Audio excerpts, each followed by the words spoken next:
The MIT Media Lab is a research lab at the Massachusetts Institute of Technology, formed in 1985 by Zionist Nicholas Negroponte, with a focus on artificial intelligence and transhumanism.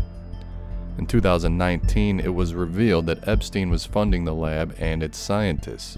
In the latest fallout connected to Jeffrey Epstein, MIT is opening an investigation into its ties to the financier and convicted sex offender. The announcement came just one day after the New Yorker revealed that MIT's Media Lab was attempting to conceal donations from Epstein. The school had previously said it accepted $800,000 from his foundations over a 20-year period, but according to the magazine, the director of MIT's Media Lab, Joichi Ito, had accepted nearly $2 million from Epstein without properly reporting it. But even before then, the Media Lab scientists were already suspected of pedophilia. So the question is, why does pedophilia surround the scientists at MIT's Media Lab? Well, let's find out. Let's go to that 2019 article published by the New York Times that revealed that Epstein directed a $2 million donation to MIT from his close pal Bill Gates. From an article published by Nature.com, quote, "The bulk of Epstein's donations to MIT occurred after his 2008 plea agreement and went to the MIT Media Lab and mechanical engineering professor Seth Lloyd.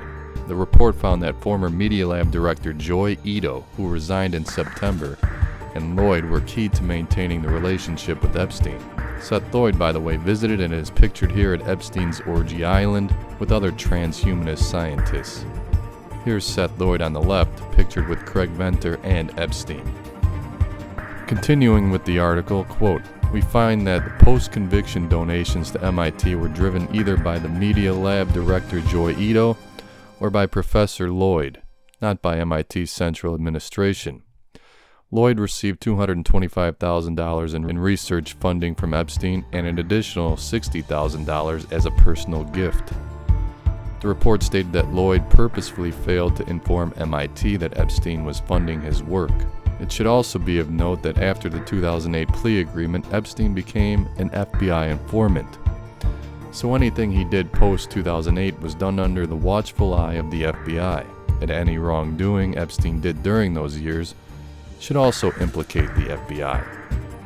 Not only was Epstein affiliated with several MIT Media Lab scientists, but he actually funded the development of an iPad game designed for 5-year-olds through the MIT Media Lab in 2014, years after being convicted for pedophilia.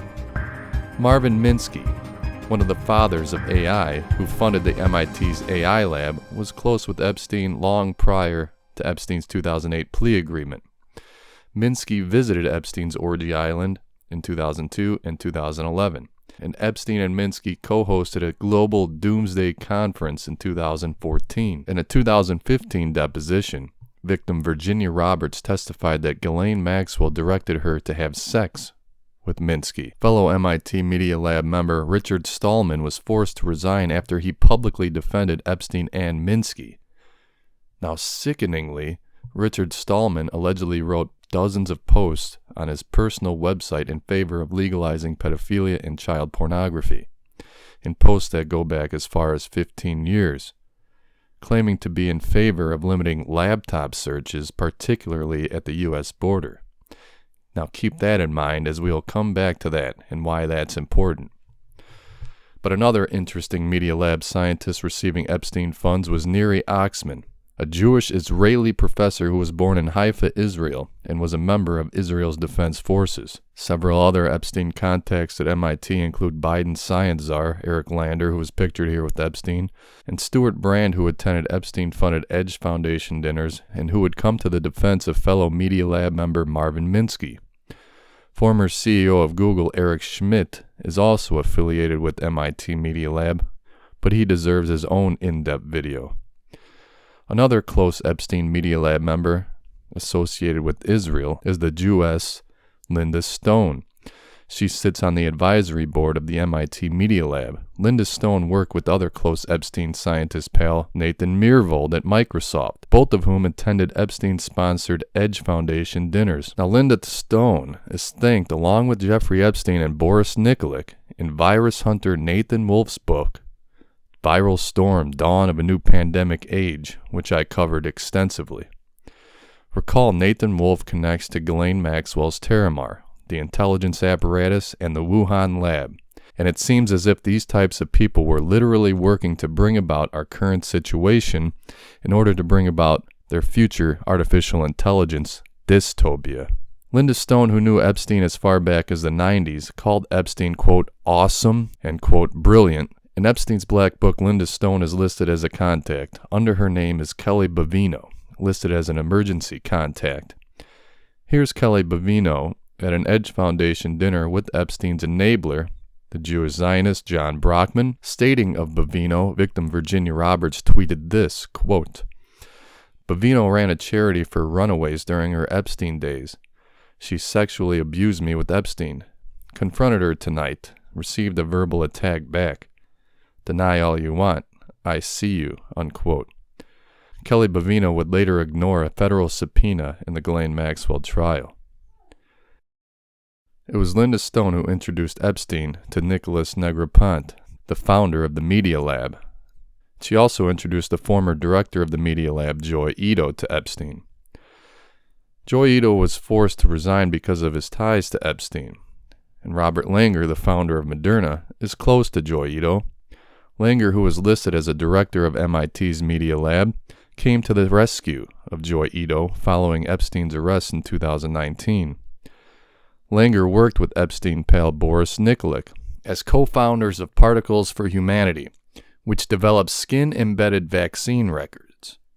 Here's Langer and Ito chatting it up. Once again, these people tie into COVID, the COVID response, and the transhumanist artificial intelligence control grid currently being constructed before our eyes. So Joy Ito and Nicholas Negroponte, the heads of MIT Media Lab. What makes these guys suspect? What connects them to Epstein? And why, oh why, was Media Lab member Richard Stallman worried about laptops getting checked at the U.S. border? Well, here's an article published in 2012 by author Yoichi Shimatsu, long before it was publicly known Epstein was involved with the Media Lab. And it implicates MIT's Media Lab and its members as a, quote, den of pedophiles.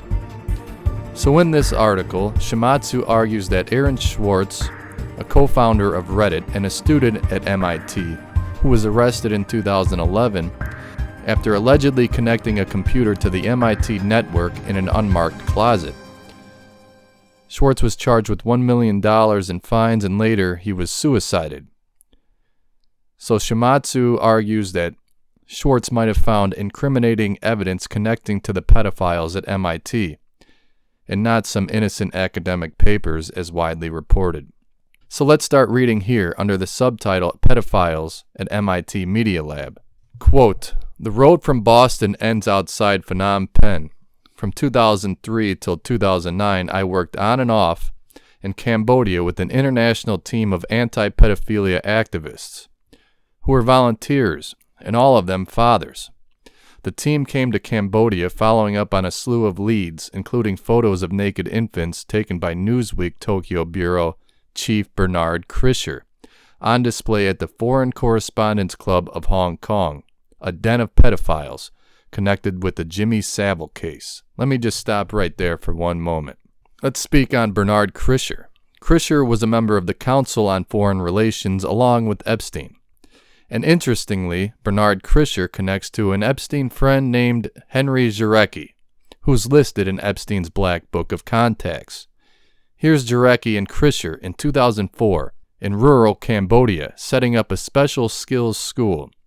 Jarecki was a frequent flyer on the Lolita Express, and along with fellow MIT guy Marvin Minsky, they flew with underage girls including Banu and Virginia Roberts.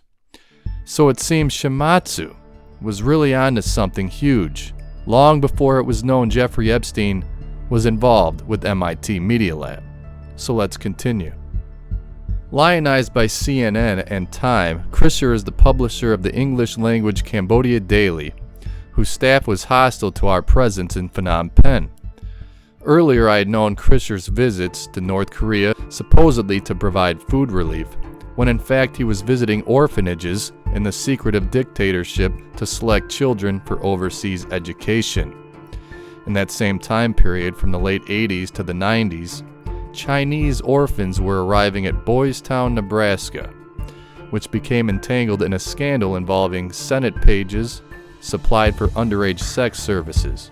Foreign NGOs, including child protection groups, were rabidly opposed to our team's direct action methods, which included supplying night vision video cams to the Cambodian police for nighttime stakeouts outside the premises of known child sex brothels.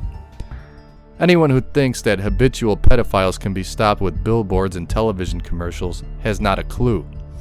On several occasions I came close to fistfights to prevent foreign men from taking the motorcycle ride to the countryside outside Phnom Penh, where Vietnamese girls as young as 7 were dolled up with makeup and offered to the highest bidder.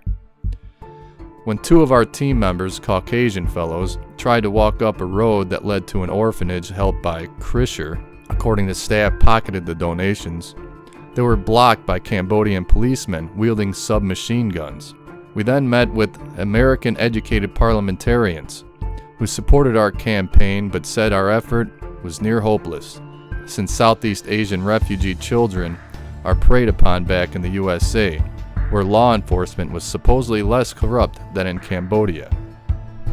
So here's where it all ties in, and here's why Richard Stallman, member of the MIT Media Lab, is worried about getting checked at the US border with his laptop. 1 laptop, 1 child abuse. The 1 laptop per child project was initiated by the MIT Media Lab founder, who was the brother of the former UN ambassador and intelligence official John Negroponte. The Zionist brothers have family origins in the Jewish community of Greece. A quick look at the MIT Media Lab reveals some questionable characters at the helm. Negroponte's major promoter and sidekick has been Stuart Brand, who evolved from being a back-to-nature founder of the Whole Earth catalog to a raving advocate for nuclear power, genetic modification, and geoengineering. Then there's Walter Bender, founder of Sugar Labs, which developed the 1 laptop per child project X01 children's machine, the communication tool of choice for pedophiles. Frank Moss, who was trained at the Technion Institute of Haifa, a center for Israel Defense Forces cyber warfare projects. The Media Lab itself is heavily involved in military-related projects with the Air Force, the Space and Naval Warfare Systems Center, the Army Research Office, and Google, which is a high-tech contractor in artificial intelligence for DARPA, hence the close relationship to Eric Schmidt. And here we have Joy Ito, who once ran a nightclub in Tokyo's drug peddling and prostitution district run by a Yakuza boss whose interest lies in Caucasian models performing coprophilia and bondage, increasingly favorite video themes besides child porn among the American university technocracy. Since he never earned a higher degree, Ito's main qualification is apparently his status as godson of Timothy Leary. For those who were or are too stoned to comprehend political reality, Leary began his drug experimentation as a psychologist for the MKUltra mind control program and became a proselytizer of hallucinogens under a CIA PSYOP campaign to disable the anti-war movement. MIT Media Lab is yet another spin-off from the all-powerful MKUltra and DARPA programs. No wonder it's been producing child porn and involved in overseas pedophilia. The 1 laptop program is a clever vehicle to provide early sex education to children across impoverished Asia and Africa who have yet to reach pubescence. And now we could really wonder why one Richard Stallman, member of the MIT Media Lab, does not want to get his laptop checked at the US border.